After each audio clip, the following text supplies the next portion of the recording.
Good evening, everybody. This is Sweat, and I'm bringing you an outstanding addition to the support kit, and that is the L86A2. And this is actually unlocked before the LSAT that I did the video on yesterday. It's not quite as difficult to unlock, and it's actually much more useful than the more difficult to unlock the LSAT. So let's quickly go over a battle log description of it, of this weapon, because it's not necessarily an LMG, as you'll see here, as stated by battle log. Designed to provide fire support to smaller groups of infantry, this British SA-80 family rifle comes equipped with an extended barrel, giving it great effective range. While originally intended to act as a light machine gun, it is seen to shift toward marksman duties due to its great performance at longer distances.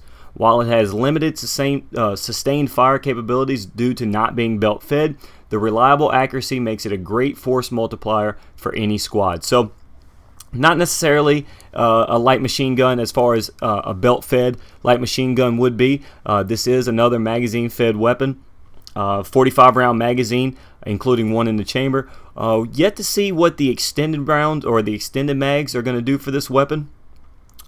Still kind of confused about the unlocks that are stated in battle log, because I think by not classifying it as an LMG, the unlock progression has taken out the bipod and some of the other things. But you will notice in some of the first parts of the video, especially that Operation Metro game, that was the very first time I equipped the rifle, and you'll notice that there's no bipod attached to it because I didn't have it available. And then I went on to unlock the bipod, even though the progression says that the bipod's not available. And so I'm still kind of confused what the extended magazine count's going to be. They also said the heavy barrel is offered on this thing, so I'm really excited to see if that is also the case and see what kind of accuracy we can get. And I really thought this was a funny clip. I just watched that guy get his brains blown out.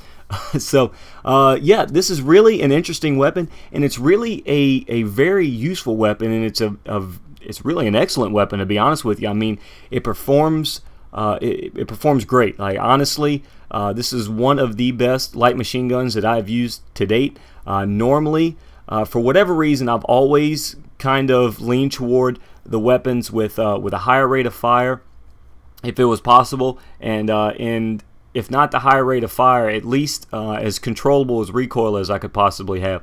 And I know they kind of don't mix, but you understand what I'm talking about. I'd rather be accurate, and historically, not necessarily in the game, but historically, a smaller round is going to be more accurate, and it just so happens that most of the smaller rounds in this game are have an incredibly high rate of fire, so they're not necessarily as accurate.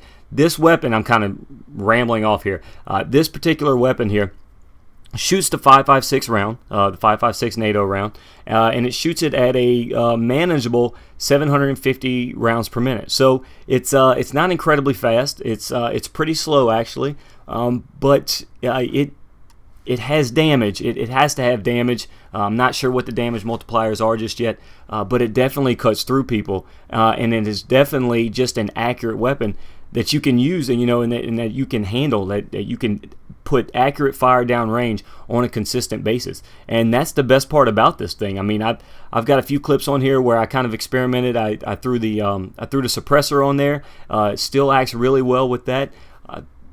To me, I really want to try to check the foregrip out. I want to see, because you notice a lot of these clips is more of me just running around. If I had my way, I would see what that extended mag has to offer, and then I would use that bipod and really try to put sustained fire down range. But I'm still kind of confused on that. Even the battle log description says that it doesn't have sustained rate of fire because it's not belt fed. So I'm really kind of wondering, kind of second guessing the actual extended mag attachment.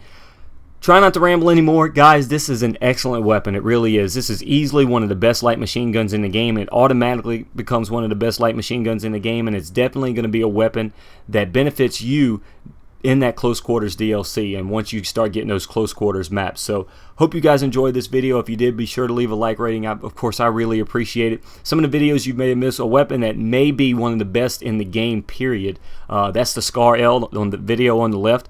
And then the video I mentioned at the beginning, the weapon I mentioned at the beginning of this video, the LSAT, the LMG that you unlock after this L86A2, and that's the video on the right. And I quickly forgot, in order to unlock the L86, simply get 20 squad resupplies and then 20 kills with light machine guns. So hope you guys enjoy those videos. If you're new here, just click that subscribe button. Looking forward next week to bringing you the 2 other weapons, the MP5 I think it is, and the my goodness, it's like the JGK 90 or something like that, another bolt action sniper that I'm really pumped about. So thank you again, guys. Have a great day, and I'll see you again soon.